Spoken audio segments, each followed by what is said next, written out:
সফলতার কোনো শর্টকাট হয় না, হয় অনেক কাঠখড় পুড়িয়ে জীবন যুদ্ধের প্রতিটি অধ্যায়ে নিজেকে প্রমাণ করে করে একটু একটু করে আপনি সফল হবেন, একটু একটু করে আগাবেন। ইটস এ জার্নি, এটা কোনো ডেস্টিনেশন নয়।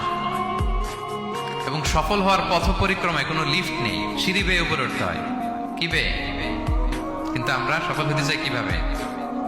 ডাইরেক্ট 100 তলায় আমি সফল, উপরে সবার উপরে আমি, এইভাবে চাই সফলতাটা।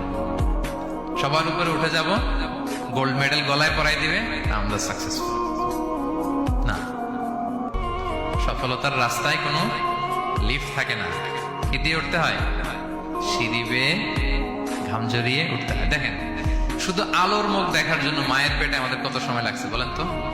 জাস্ট একটু লাইট, হ্যাঁ, 9 মাস 10 মাস সময় লাগছে শুধু একটু আলো দেখবো আমরা। একটু আলোর মুখ দেখার জন্য আমার লাগছে 9 মাস। আর এখানে আমরা শর্টকাট খুঁজি, খালি কি খুঁজি? সফলতার কোনো শর্টকাট নেই। অল্প এফোর্টে যারা সফল হতে চায় এরা কোনোদিন সফল হয় না।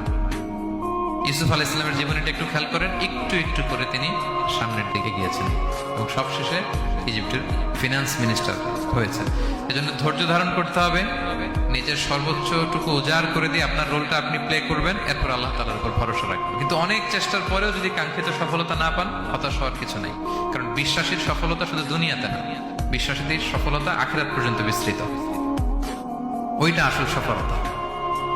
ফামান যুহজিহা আনিন নারি ওয়া উদখিলাল জান্নাতা ফাকাদ ফাজ। যে জাহান্নাম